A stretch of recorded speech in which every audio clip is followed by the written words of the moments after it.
Yashraj films हाल ही में 50 साल पूरे किए। यश चोपड़ा साहब ने इस प्रोडक्शन हाउस को स्टैब्लिश किया था ईयर 1973 में, तब जब वो अपने भाई बी.आर. चोपड़ा से अलग हुए थे और एक इंडिपेंडेंट प्रोड्यूसर वो इंडस्ट्री में बने थे। यशराज फिल्म्स ने बॉलीवुड इंडस्ट्री में कई एक्टर्स का करियर बनाया है, राइट फ्रॉम अमिताभ बच्चन, शाहरुख खान, सैफ अली खान, रानी मुखर्जी, प्रीति जिंटा, काजोल, ये यशराज फिल्म्स के फेवरेट एक्टर एक्ट्रेसेस रहे हैं। लेकिन क्या आप जानते हैं कि यशराज फिल्म्स का नाम यशराज कैसे पड़ा? क्या है इसके पीछे की कहानी? वही मैं आज आपको बताने वाली हूं, कब, क्यों और कैसे में।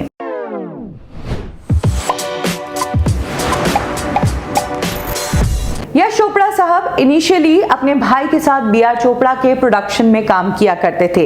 इस दौरान उन्होंने कई सारी फिल्में डायरेक्ट की। वक्त एक फिल्म आई थी जिसने यश चोपड़ा को एज अ डायरेक्टर इंडस्ट्री में एस्टैब्लिश कर दिया था और ये फिल्म उनके करियर की सबसे बड़ी फिल्म थी जो उन्होंने अपने भाई के प्रोडक्शन हाउस में रहते हुए प्रोड्यूस की थी। इसके बाद उन्होंने बनाई फिल्म इत्तेफाक। ये फिल्म अपने आप में एक अलग तरह की फिल्म थी, लो बजट फिल्म थी और ये पहली फिल्म थी जिसमें गाने नहीं थे और इंटरवल नहीं थी। राजेश खन्ना इस फिल्म के एक्टर थे। इसी दौरान यश चोपड़ा साहब की राजेश खन्ना से बहुत अच्छी दोस्ती हो गई। यश चोपड़ा साहब तब अपने भाई से अलग होकर एक नया प्रोडक्शन हाउस स्टैब्लिश करना चाहते थे। डायरेक्टर तो वो थे ही, लेकिन अब प्रोड्यूसर बनने की तैयारी कर रहे थे। लेकिन इंडस्ट्री में प्रोड्यूसर बनना इतना आसान नहीं। आपको फिल्में बनाना आती हैं, लेकिन आप पर पैसा लगाएगा कौन? यश चोपड़ा साहब इस मामले में थोड़े लकी निकले, क्योंकि उन्होंने इतने साल इंडस्ट्री में जो काम किया, इतने लोगों से मिलना जुलना हुआ, जिन लोगों ने पास रहते हुए यश चोपड़ा के काम के स्टाइल को देखा, उन लोगों ने तब यश चोपड़ा साहब को सपोर्ट किया।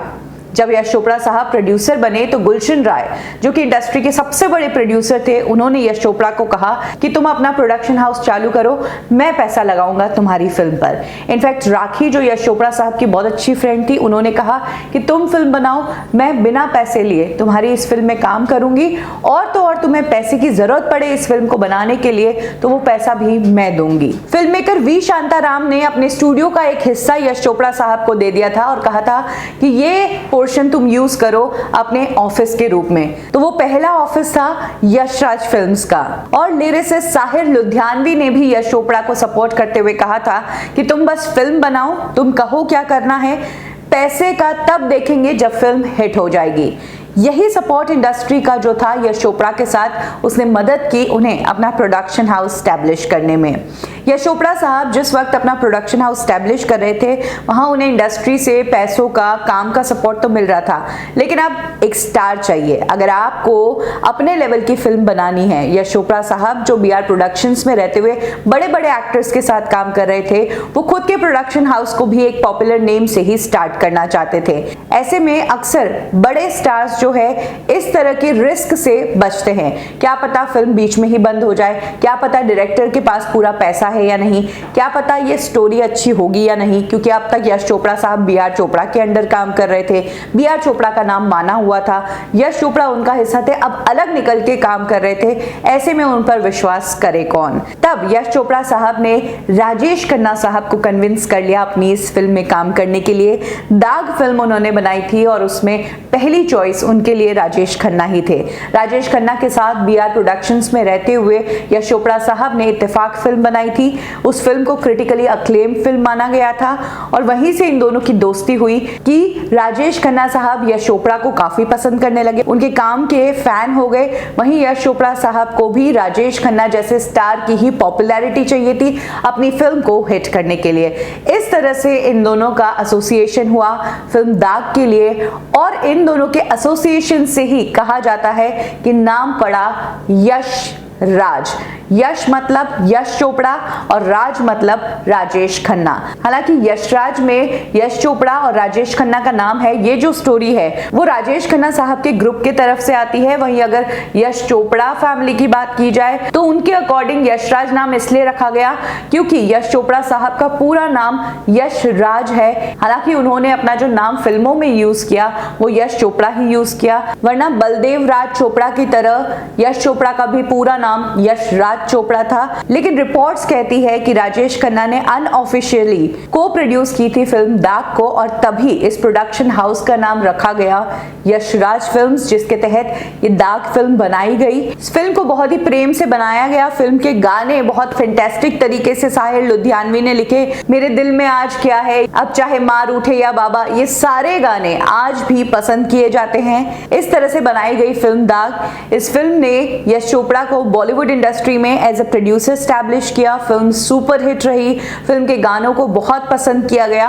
और माना जा रहा था कि इस फिल्म के बाद यश चोपड़ा और राजेश खन्ना की जोड़ी में कई सारी फिल्में आएगी। लेकिन आगे चलकर यशराज फिल्म्स ने अपनी सारी फिल्में अमिताभ बच्चन के साथ बनाना शुरू कर दिया। वहीं राजेश खन्ना साहब ने बी.आर. चोपड़ा की और कुछ फिल्में की। इसी तरह से दोनों दोस्तों के बीच में दरार आ गई और 73 के बाद यश चोपड़ा और राजेश खन्ना की जोड़ी नजर आई 1988 में फिल्म विजय में। कुछ लोगों का कहना था कि यश चोपड़ा ने सिर्फ और सिर्फ राजेश खन्ना की पॉपुलैरिटी को यूज करने के लिए उन्हें दाग फिल्म ऑफर की थी, और बाद में जब वो स्टैब्लिश हो गए तो उन्होंने अमिताभ बच्चन को लेकर अपनी फिल्में बनाना शुरू कर दिया। और यही कारण है कि यशराज फिल्म्स के नाम में राजेश खन्ना को क्रेडिट नहीं दिया जाता है, लेकिन इतिहास गवाह है कि यशराज फिल्म्स जो है वो यश चोपड़ा और राजेश खन्ना के एसोसिएशन से शुरू हुआ था, इसीलिए इस प्रोडक्शन हाउस को नाम दिया गया था यशराज फिल्म्स। कब, क्यों और कैसे में अभी के लिए बस इतना ही। फिर मिलेंगे बॉलीवुड की एक और स्टोरी के साथ। लाइक करें हमारा फेसबुक पेज बॉलीवुड ठिकाना, फॉलो करें हमें इंस्टा पे और सब्सक्राइब करें हमारा यूट्यूब चैनल बॉलीवुड ठिकाना। नो डाउट राजेश खन्ना साहब के साथ हर एक प्रोड्यूसर जुड़ना चाहता था और हर एक एक्ट्रेस भी उनके साथ काम करना चाहती थी, क्योंकि राजेश खन्ना साहब के साथ काम करना मतलब आपका करियर सक्सेसफुल, आप एक ए लिस्टर एक्ट्रेस हैं। इसी दौरान राजेश खन्ना साहब की जोड़ी शर्मिला टैगोर के साथ काफी अच्छी मानी गई। इनफैक्ट जया प्रदा के साथ भी राजेश खन्ना साहब ने कई सारी फिल्में की। जया प्रदा जो कि साउथ इंडस्ट्री से बॉलीवुड इंडस्ट्री में आई थी, और साउथ और बॉलीवुड दोनों में काम करने का तरीका बिल्कुल अलग है। जहां साउथ इंडस्ट्री में शेड्यूल और टाइम के हिसाब से ही शूटिंग शुरू हो जाती है, यानी कि आपका जो कॉल टाइम है उसके पहले आर्टिस्ट का कॉस्ट्यूम मेकअप के साथ बिल्कुल रेडी होता है। वहीं बॉलीवुड में काम अलग तरीके से होता है। जो बड़ा स्टार होता है वो लेट आता है और जब वो आता है तभी शूट शुरू होती है, और उसके पीछे पूरे कास्ट को वेट करना भी पड़े तो भी शिकायत की गुंजाइश नहीं रहती है, क्योंकि वो सुपरस्टार है। वो जब चाहे आपकी फिल्म को ना कर सकता है, क्योंकि उसके पास अगले 10 प्रोड्यूसर्स खड़े हैं फिल्म करने के लिए। यही कुछ रुतबा था राजेश खन्ना साहब का। तो जिस वक्त जया प्रदा राजेश खन्ना के साथ काम कर रही थी, उस दौरान कई बार ऐसा होता था कि जया प्रदा जिन्हें एक टाइम की डिसिप्लिन की आदत थी, वो टाइमली सेट पर पहुंच जाती थी, मेकअप कॉस्ट्यूम लगाकर बैठती थी, अपने सीन का इंतजार करती थी, लेकिन दिन भर वो सीन नहीं हो पाता था क्योंकि राजेश खन्ना साहब शूटिंग पर नहीं आते थे।